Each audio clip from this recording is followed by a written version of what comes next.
Bismillahirrahmanirrahim. Assalamualaikum warahmatullahi wabarakatuh. Baik anak-anak, pada kesempatan kali ini Ibu akan menjelaskan mengenai sifat koligatif larutan, non-elektrolit, dan elektrolit. Oke, sifat koligatif larutan pertama yang akan kita bahas yaitu penurunan tekanan uap larutan atau simbolnya delta P. Oke.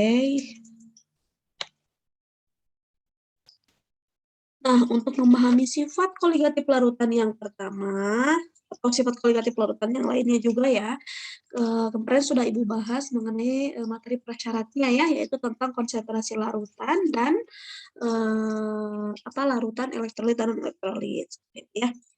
Oke, kita bahas sifat yang pertama. Nah, sebelum kita membahas tentang penurunan tekanan uap larutannya, kita harus memahami dulu apa itu menguap, gitu ya. Kemudian nanti kita akan bahas mengapa untuk tekanan uap larutan yang terjadi adalah penurunan, gitu ya. Sedangkan tadi ada sifat yang kedua untuk titik didih larutan itu terjadinya kenaikan, gitu ya. Untuk titik beku terjadinya penurunan, tekanan osmotik tidak penurunan, tidak kenaikan. Nanti kita juga akan membahas itu ya.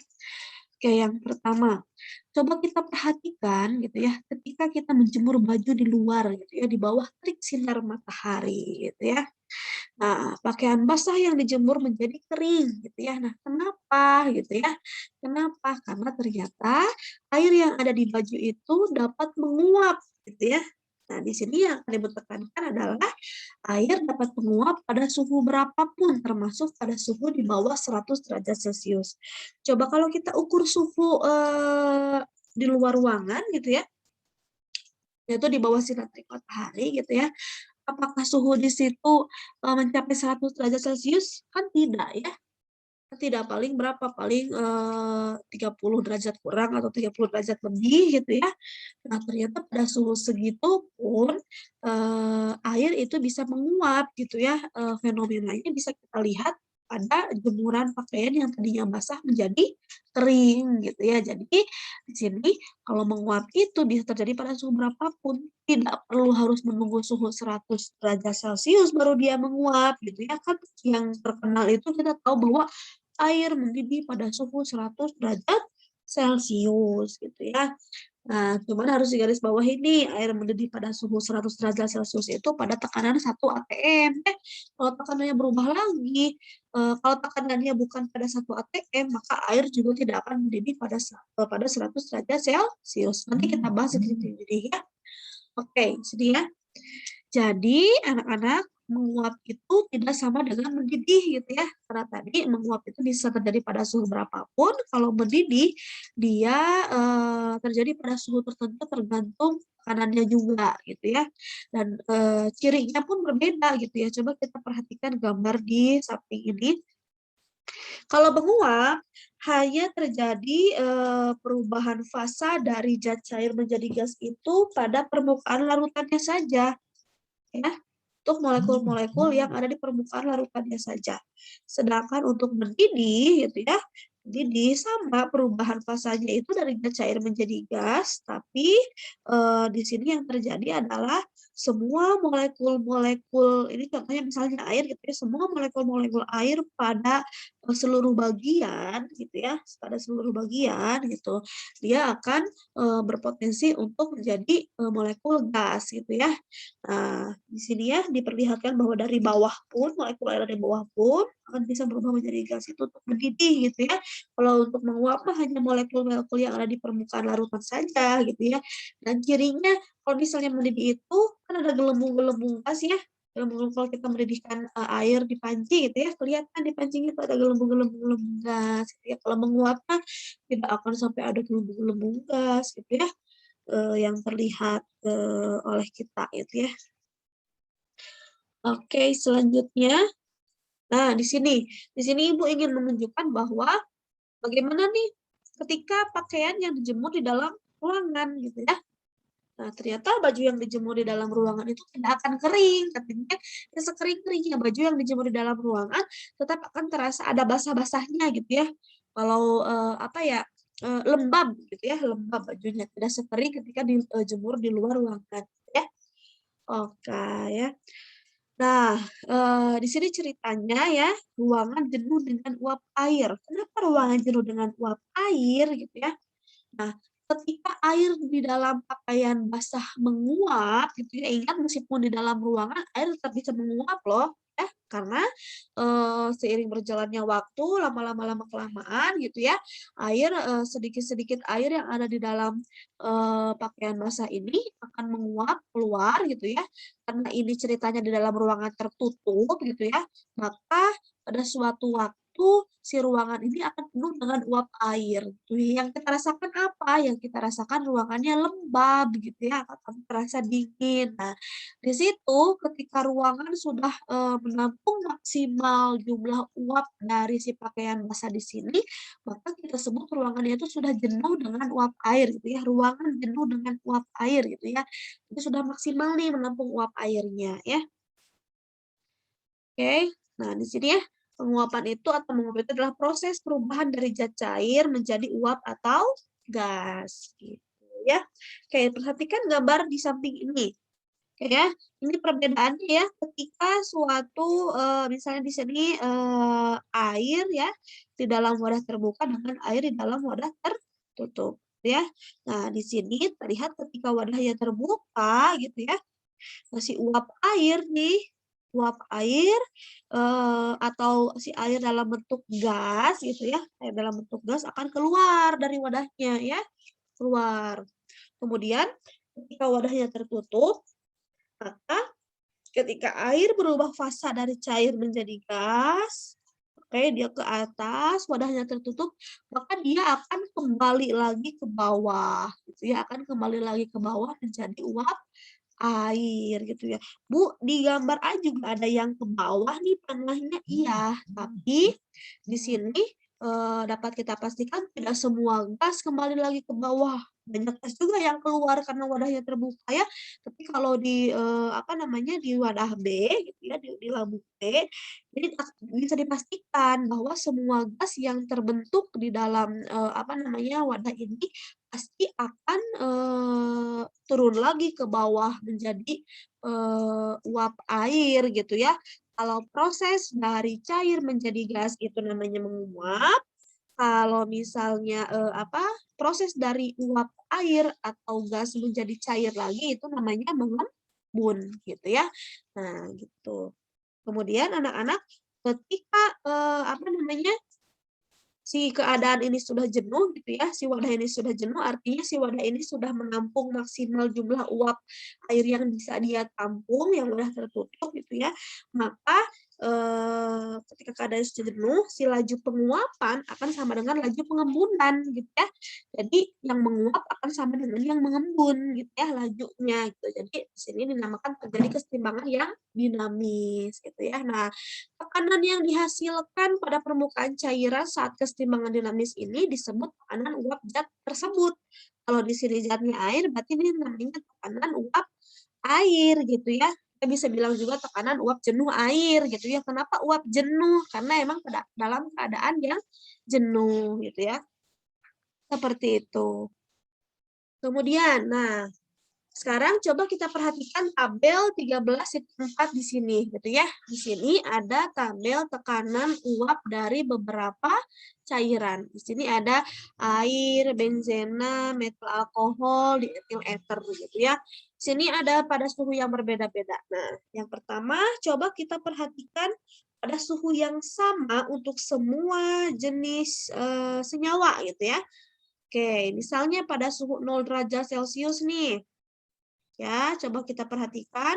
Oh, ternyata pada suhu 0 derajat Celcius, air itu punya tekanan uap 4,6, benzena 27,1, metil alkohol 29,7, dietil eter 185. Oh, ternyata pada suhu yang sama, setiap senyawa yang berbeda-beda ini punya tekanan uap yang berbeda juga. Coba cek suhu lain. Oke untuk 25 coba air 23,8, benzena 94,4, metil alkohol 122, dietil eter 470.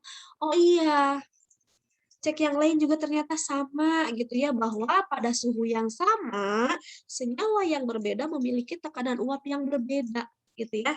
Oke, berarti ada faktor nih di dalam senyawa tersebut. Apa yang membuat tekanan uap mereka berbeda padahal suhunya sama gitu ya. Oke ya, itu yang pertama. Yang kedua, coba kita bandingkan ya, satu senyawa pada suhu yang berbeda-beda gitu ya. Nah, contoh di sini air nih pada suhu 0 derajat Celcius sampai pada suhu 125 derajat Celcius. Nah, nih ya. Ternyata dari, berdasarkan tabel ini hasil percobaan ketika air dibandingkan tekanan uapnya pada suhu 0 derajat sampai 125 ternyata tekanan uapnya semakin tinggi ya, dari 4,6 sampai ke 1.741 dan terus-terusan meningkat. Coba kita cek zat lain, oh zat lain juga sama Bu, semakin tinggi gitu ya. Artinya tekanan uap suatu senyawa meningkat seiring dengan meningkatnya suhu. Ya, oke kita bahas yang pertama dulu ya. Pada suhu yang sama, setiap senyawa yang berbeda memiliki tekanan uap yang berbeda. Kenapa? Gitu ya. Nah, ternyata jawabannya adalah setiap senyawa memiliki interaksi antar molekul yang berbeda, gitu ya. Nah, ada satu senyawa yang interaksi antar molekulnya sangat kuat. Contohnya apa interaksinya sangat kuat? Misalnya ikatan hidrogen yang ada di air, gitu ya. Kemudian ada senyawa lagi yang memang interaksi antar molekulnya sangat lemah, misalnya cuman hanya ada ikatan London saja gitu ya. Ada juga ikatannya tuh ya misalnya ikatan hidrogen ada, ikatan London ada, ikatan dipol-dipol ada gitu ya dan lain-lain. Intinya kenapa setiap senyawa memiliki tekanan uap yang berbeda itu karena setiap senyawa itu memiliki interaksi antar molekul yang berbeda juga ya. Kemudian, tekanan uap suatu senyawa meningkat seiring dengan meningkatnya suhu. Nah, ini kenapa gitu ya? Kita tahu ketika suhunya semakin panas gitu ya, senyawa itu pergerakan senyawa itu akan semakin cepat gitu ya.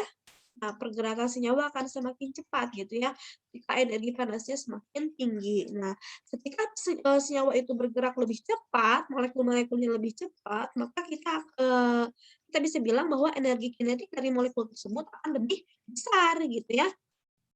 Nah, jadi semakin tinggi suhu, energi kinetik semakin meningkat.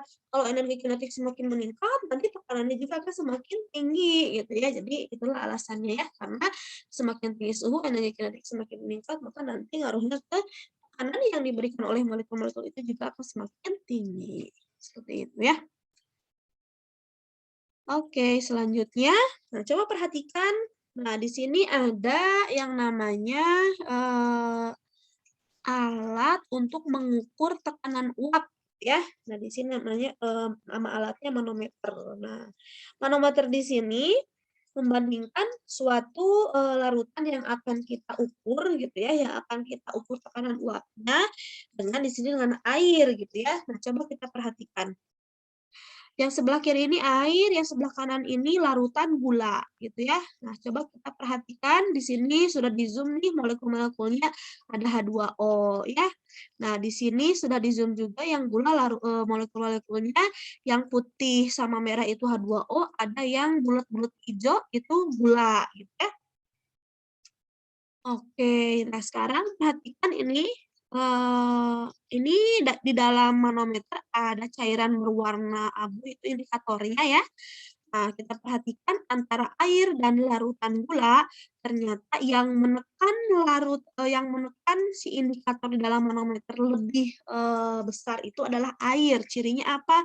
Cirinya cairan abu yang ada di tabung dekat air ini ya, tabung dekat air ini dia posisinya lebih bawah dibanding cairan abu yang ada di dekat gula gitu ya. Artinya apa? Artinya si air ini memberikan tekanan yang lebih tinggi dibandingkan gula gitu ya.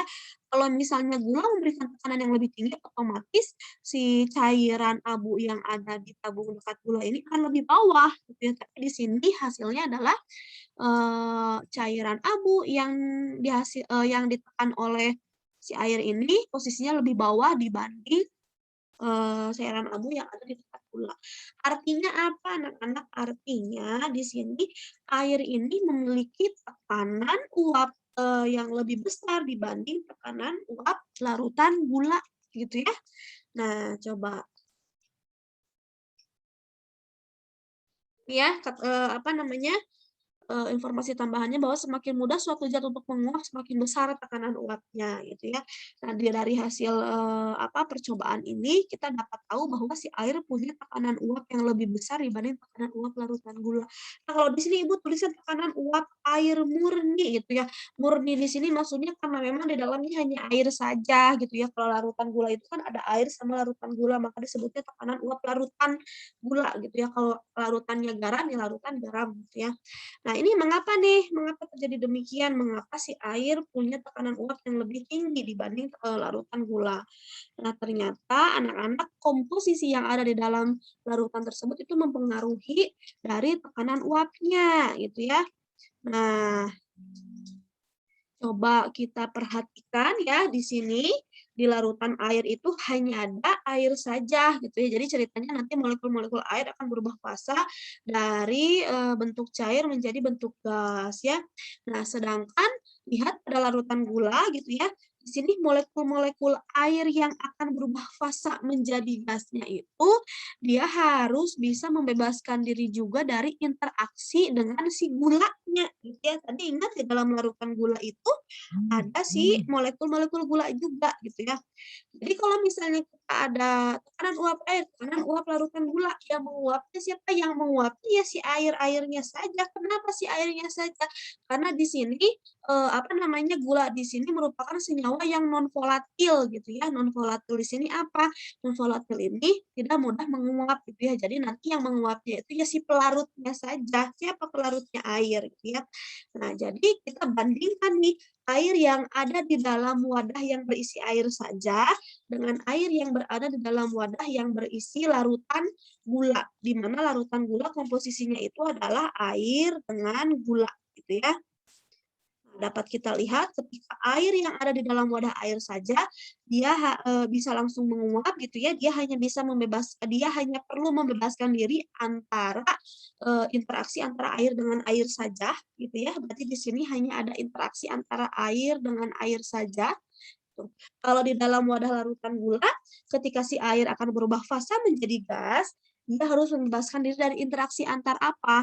Dia harus membebaskan diri dengan interaksi antara air dengan air gitu ya.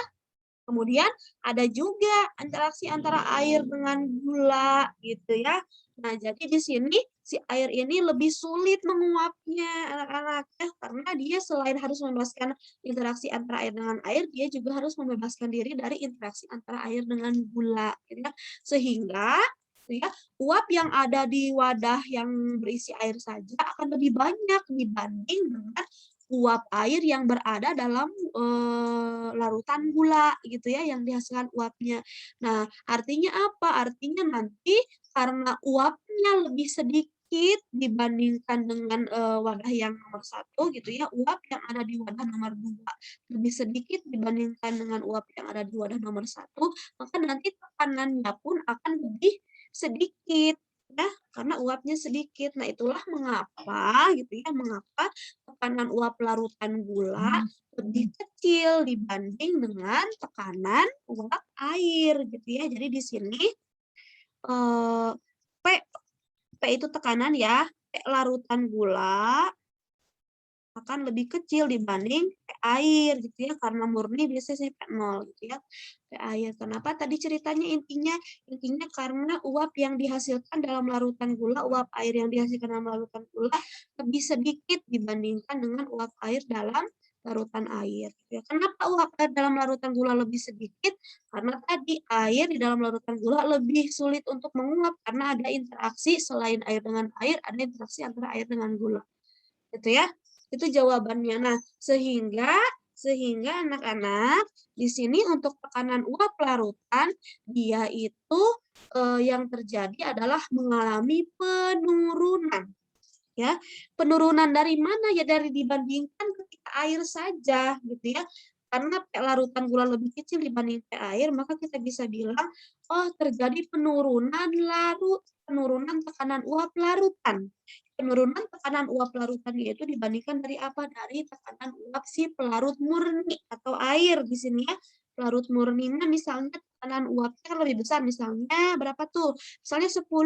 Kalau larutan gula tekanan uapnya kan lebih kecil, misalnya 5.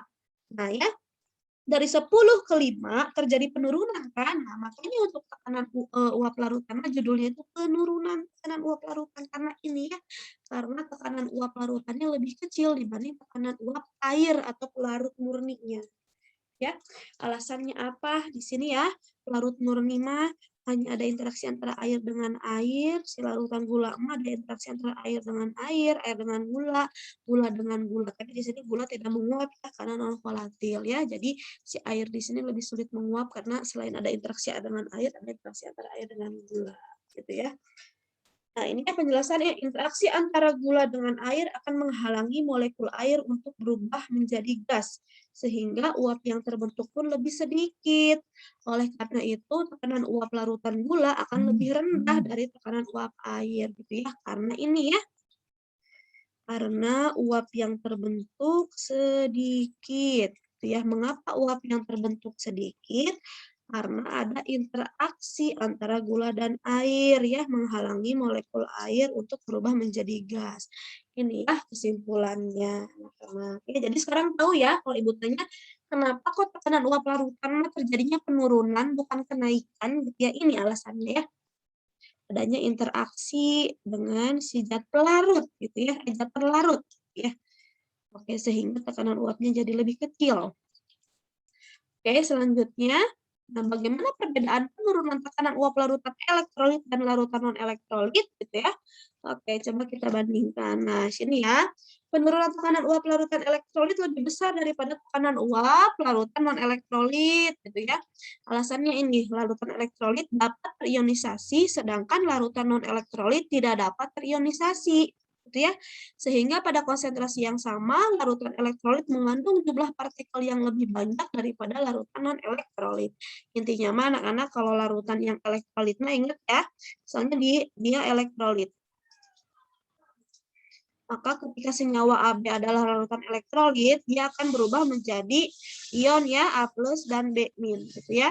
Maka di dalam larutannya itu akan lebih banyak jika dibandingkan dengan non-elektrolit. Misalnya non-elektrolit itu senyawa CD gitu ya.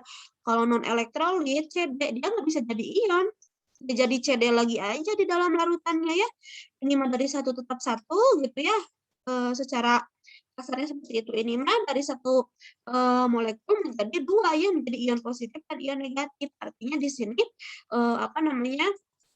Jumlah partikelnya lebih banyak gitu ya. Di sini jumlah partikelnya lebih banyak dibanding yang non elektrolit gitu ya, sehingga nanti tekanan uap yang dihasilkannya akan lebih besar gitu ya daripada tekanan uap non elektrolit ini dalam kondisi pada konsentrasi yang sama. Kalau kita ngebandinginnya pada konsentrasi yang sama ya, maka tekanan uap larutan elektrolit lebih besar.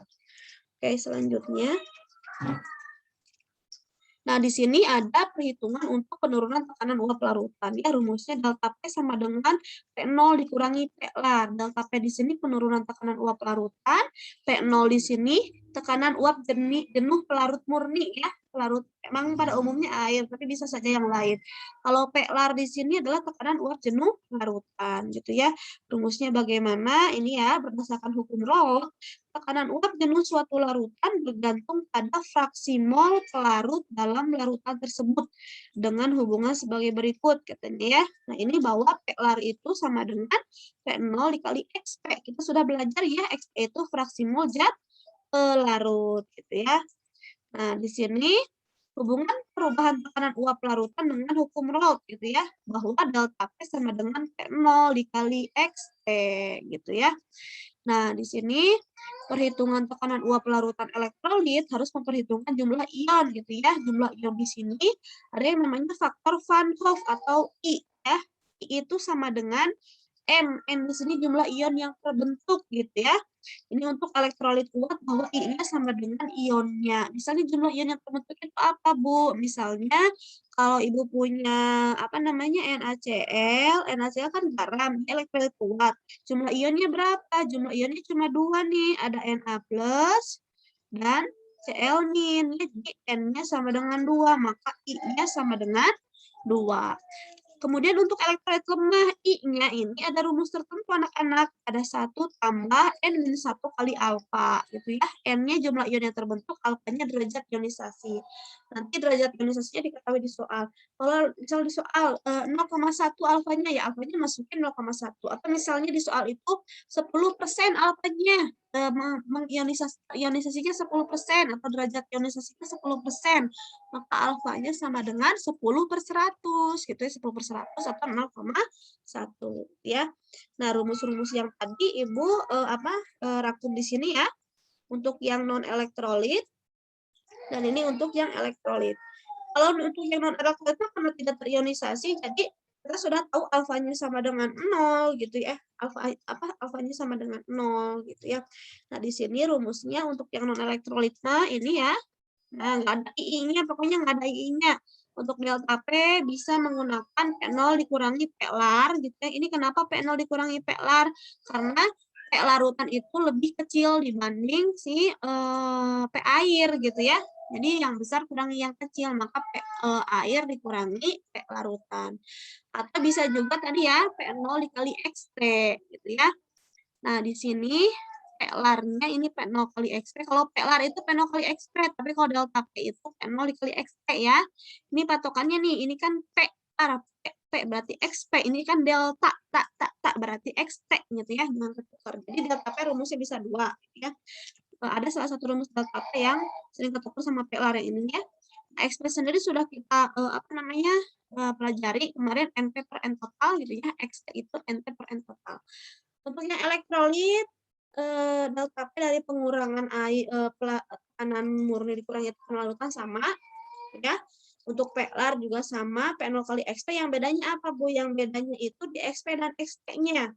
Ya. Kalau elektrolit itu setiap NT itu dikali I, anak-anak ya. Setiap NT itu dikali I, itu ya. Tuh, NT itu dikali I. Ini kali ya, X ini kali. Nah, jadi nanti setiap mol terlarut harus dikali I. Tadi I-nya gimana? Kalau elektrolit kuat, nah I-nya sama dengan N, sama dengan N itu sama dengan jumlah ion. Kalau misalnya yang lemah, gitu ya, yang lemah I-nya sama dengan 1 ditambah N-1 dikali alfa gitu ya. Nanti tergantung. Nanti kalian cari dulu I-nya, masukin ke sini ya dikali dengan NT. Jadi setiap NT dikali I. NP mah enggak ya? Oke, seperti itu ya. Ini rumusnya.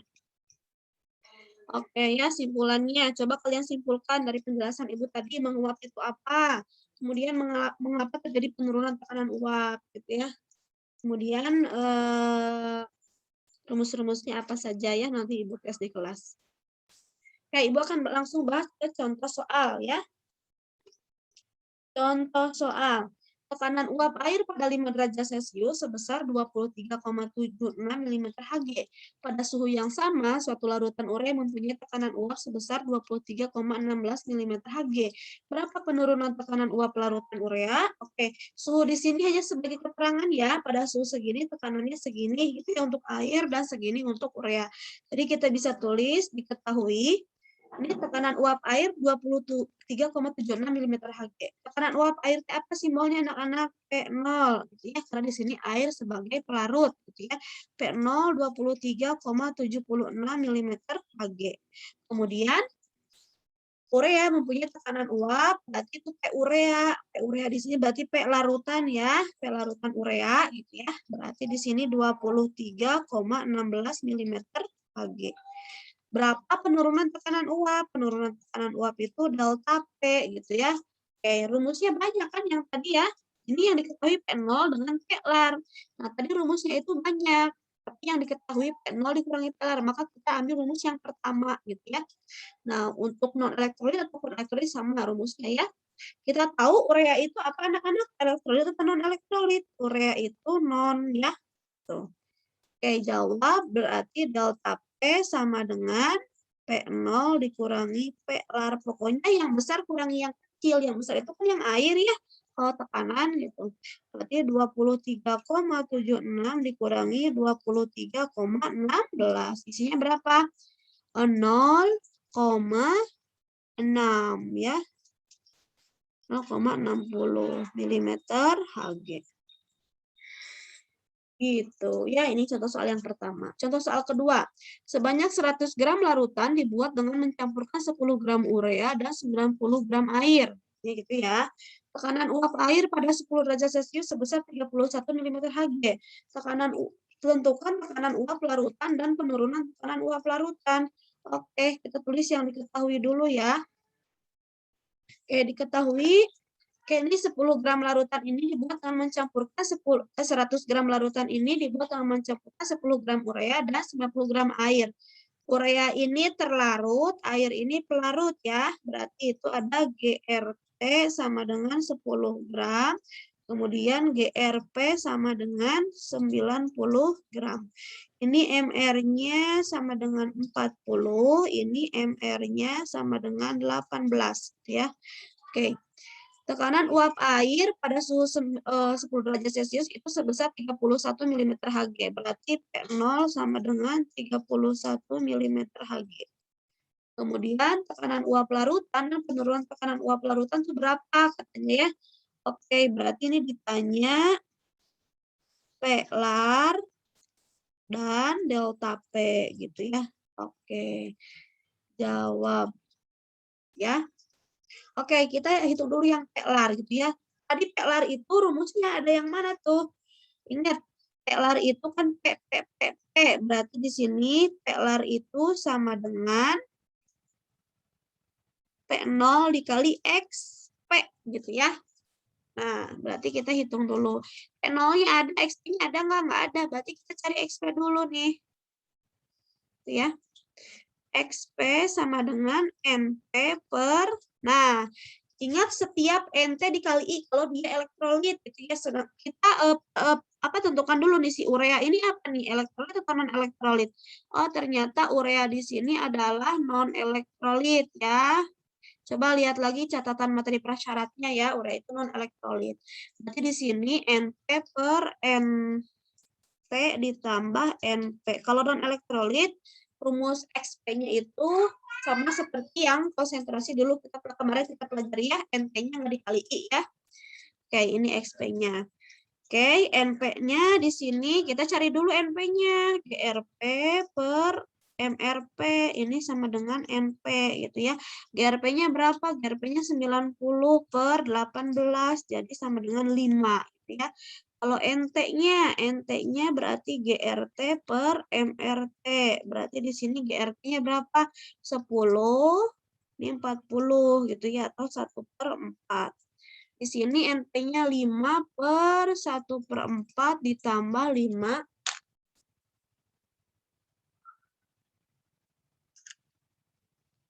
Oke, berarti di sini hasilnya 5 per 1/4 ditambah 5. 1/4 ditambah 20/4 ya. Berarti di sini 21/4. 21/4 itu sama dengan 4-nya dikeatasin jadi 20/21. Ini perhitungan biasa aja ya. Nah, kita udah dapat nih XP-nya 20/21 gitu ya, masukin ke sini. N0-nya 30. Oh, enggak enakan angkanya ya. XP-nya 20/21 gitu ya. Coba dihitung. Ini enggak ada yang bisa dicoret ya. Enakan 30 dikali 20 600 ya. Coba 600 dibagi 21. 28,57 ya. 28,57 mm Hg. Ini P lar nih. Ya, dapat P lar. Delta P gimana, Bu? Ingat delta P itu ada rumus, dua rumusnya sebetulnya ya. Ada rumus dari delta P itu sama dengan apa? P0 dikurangi P lar atau P0 dikali XT. Nah, biar lebih mudah, P0-nya ada, P lar-nya sudah dicari, maka untuk delta P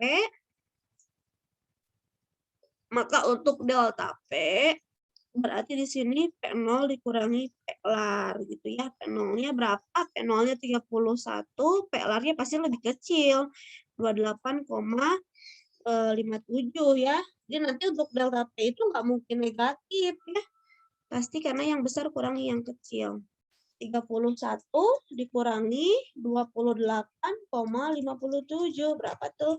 2,43. 2,43 mm Hg. Jadi terjadi penurunan tekanan uap larutannya sebesar 2,43 ya. Oke. Jadi dari air ke menjadi larutan itu ya, menjadi larutan urea ini turunnya 2,43. Ini contoh soal nomor 2 ya. Silakan kalian perhatikan dulu ya. Intinya P lar itu kita bisa cari dari rumus P0 dikali XP. XP-nya dicari dulu. NP per N total ini non elektrolit gitu ya, non elektrolit, jadi tidak ada I-nya intinya ya, tidak ada I-nya, jadi kita cari dulu NP dan NP, masukkan ke rumus XP, dapat XP masukkan ke rumus P lar ya. Kemudian delta P ada rumus P0 dikurangi P lar gitu ya. Kebetulan P0-nya ada, P larnya sudah dicari, jadi pakai rumus yang ini. Kalau P larnya nggak ada, kita harus cari dari P0 dikali XP. Coba kalian cari di sini untuk soal yang ini delta P-nya itu P0 kali XP hasilnya sama ya, 2,43. Untuk contoh nomor 2, contoh nomor 3, sebanyak 100 gram larutan dibuat dengan mencampurkan 4 gram NaOH dan 90 gram air gitu ya. Tekanan uap air pada 10 derajat Celcius 31 mm Hg. Tekanan uap larutan dan penurunannya berapa gitu ya. Nah, di sini kalau ini mah totalnya mah hanya informasi saja ya, bahwa 100 itu oh, ini kayaknya tipe D, ini bukan 4 ya. Kalau 100 itu maka ini 40 gram NaOH, ini 90 gram air ya. Tipe ini ya. Oke, diketahui itu senyawanya NaOH ya. NaOH terlarutnya ini air. Kita tentukan dulu NaOH itu apa? NaOH itu elektrolit atau non-elektrolit. Ini ada OH-nya nih, basa. NaOH basa kuat, basa lemah. Basa kuat, Bu. Baca lagi catatan yang basa kuat. Ibu kasih kemarin ya, di prasyarat. Oke, jadi di sini NaOH itu merupakan elektrolit kuat, gitu ya, karena dia basa kuat, ionisasi sempurna, gitu ya. Elektrolit kuat berarti nanti akan ada I-nya, gitu ya. Kalau elektrolit kuat, I-nya sama dengan N. N di sini jumlah ion, ya. Ingat, bukan mol di sini ya, N-nya jumlah ion. Oke, si NaOH jumlah ionnya berapa? Lihat ion positifnya berapa, ion negatifnya berapa. NaOH itu dari ion positif Na plus dan OH min. Ingat yang di depan plus, yang di belakang minus ya.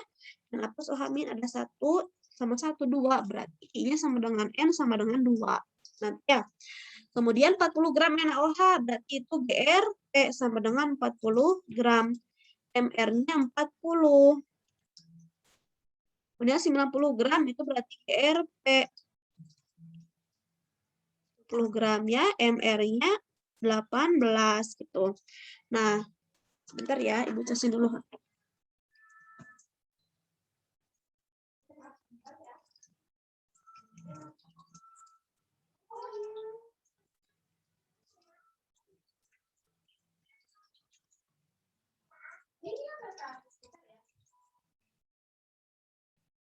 Oke, maaf ya. Tadi takut internetnya mati. Oke ya, Ibu lanjutkan. BRT-nya 40 gram, MR-nya 40, BRP-nya 90 gram, MR-nya 18. Kemudian tekanan uap air pada suhu 10 derajat itu sebesar ini ya. Kalau suhu mah ini hanya sebagai keterangan. Kalau tekanannya mah yang milimeter Hg ya. Jadi di sini P0 sama dengan 31 mm Hg. Ya, ditanya tentukan tekanan uap larutan, berarti ditanya yang satu itu P lar, yang kedua itu penurunan tekanan uap larutannya, delta P-nya. Sama aja sebetulnya kayak contoh tadi ya. Cuma apa bedanya? Yang contoh nomor 2 non elektrolit, ini elektrolit, elektrolitnya elektrolit kuat gitu ya. Oke, yang pertama kita cari dulu P lar. Ya, P lar rumusnya P0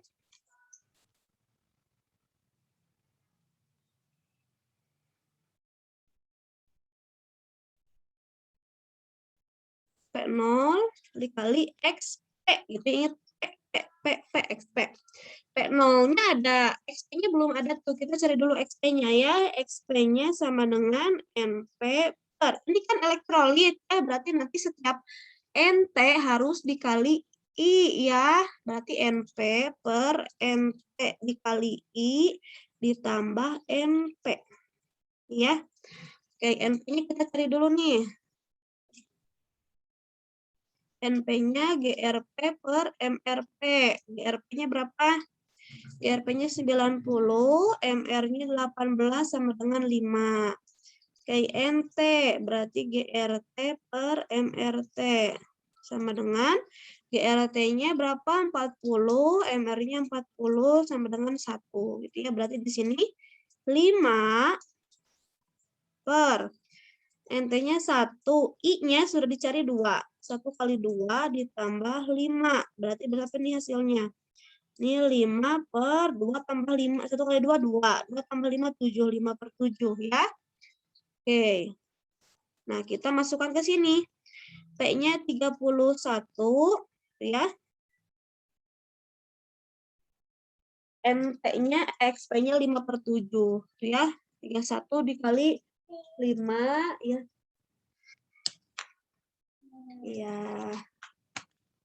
Ini 155 per 7 mm Hg. Oke, boleh dihitung nanti 155 per 7 itu berapa ya desimalnya. Oke, ini untuk contoh yang nomor 1 ya. Pertanyaan PLAR. Kalau delta P-nya gimana, Bu? Delta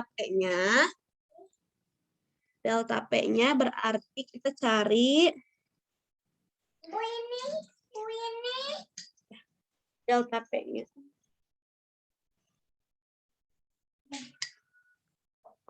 Bentar ya.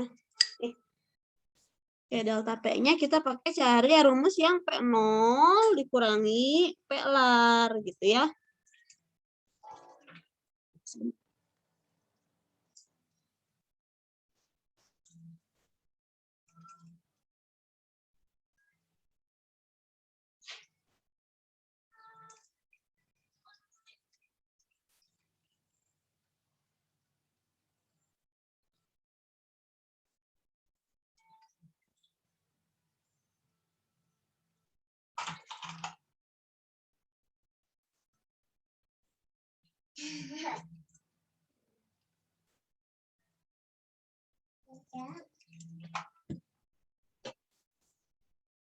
Oke ya, P0 dikurangi PLAR. Nah, P0-nya 31. PLAR-nya, oh berarti enak dalam bentuk desimal aja ya. 155 per 7 itu 22,14 mmHg ya. Berarti 31 dikurangi 22,14.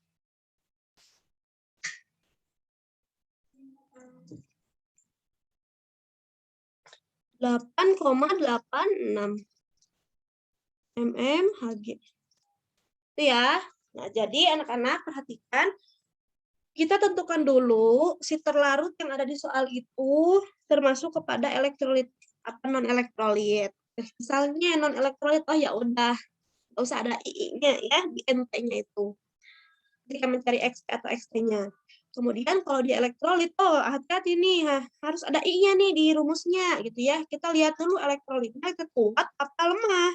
Kalau kuat I-nya sama dengan N-nya. N di sini jumlah ion bukan mol ya. Jumlah ionnya kalian hitung dulu nih, ada Na dan ada OH, berarti 2 ya. Jumlah ionnya 2. Nanti si I-nya dikalikan dengan NT ketika mencari XP. Atau ingat si delta P ini bisa pakai rumus P0 dikurangi PLAR atau pakai rumus P0 dikali XT gitu ya. Nah, kalau sekali XT kalian cari dulu XT-nya gitu ya. Setiap NT kali I gitu ya.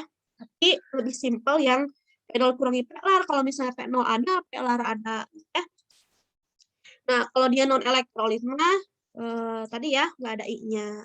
Bu, gimana kalau misalnya yang elektrolit lemah? Di sini Ibu nggak kasih contoh yang lemah ya, tapi sama saja nanti ketika I-nya kalian harus menghitung untuk yang lemah gitu ya. Untuk yang lemah I-nya itu 1 ditambah N-1 dikali alfa. Contoh CH3COOH. ya. Ini kan ionnya dari CH3COO- dan H+ ya. Ingat ini asam ya, hanya satu-satunya asam yang hanya di belakang itu CH3COH. Kemudian dia itu senyawa yang ion negatifnya dulu di depan baru ion positif. Kalau yang lainnya mah kan ion positif di depan ya, baru ion negatif. Nah, ini sebetulnya jumlah ionnya 2 ya. N-nya sama dengan 2, CH3COO- dan H+ gitu ya. N-nya sama dengan 2.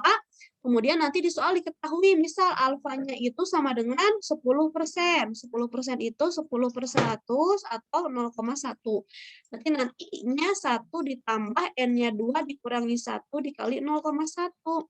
1 ditambah 2 dikurangi 1, 1. 1 dikali 0,1, 0,1. Berarti sama dengan 1,1. Ini I-nya. Nah, jadi nanti NT-nya dikali 1,1 kalau misalnya elektrolit lemah. Ya, ini contoh ya. Seperti itu. Nah, ini ada latihan soal. Ya. Oke. Nah, kemarin ketika latihan XP itu bisa dicari XP atau XP itu bisa dicari dari massa-massanya, kita nyari molnya atau dari persennya ya. Kayak gini misalnya ya.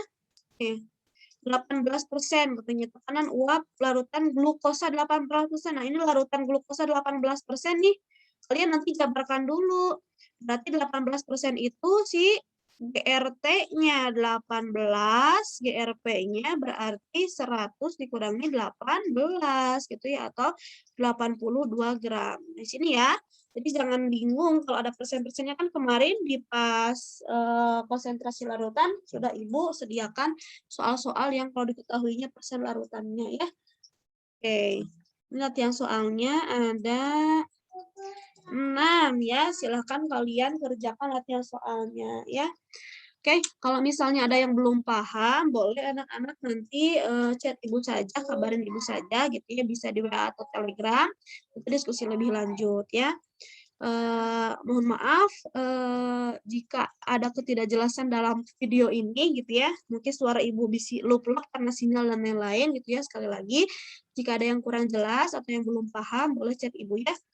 Oke, coba Ibu sebelum mengakhirinya ingin menegaskan ini ya.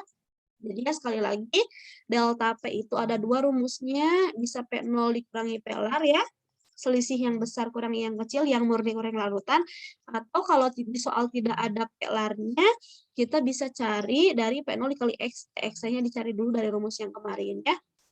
Nah, ini Plar di sini dari rumus P0 kali XP ya, XP-nya dicari ya.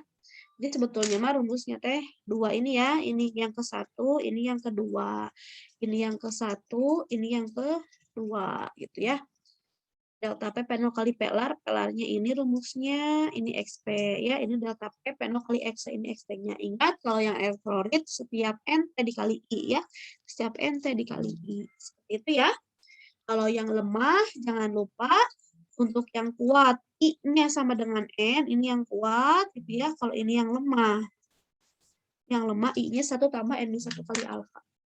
Itu saja mungkin anak-anak yang bisa Ibu sampaikan pada kesempatan kali ini. Insya Allah nanti Ibu akan melanjutkan ke sifat koligatif larutan yang kedua ya. Silakan kalian kerjakan dulu latihan soalnya.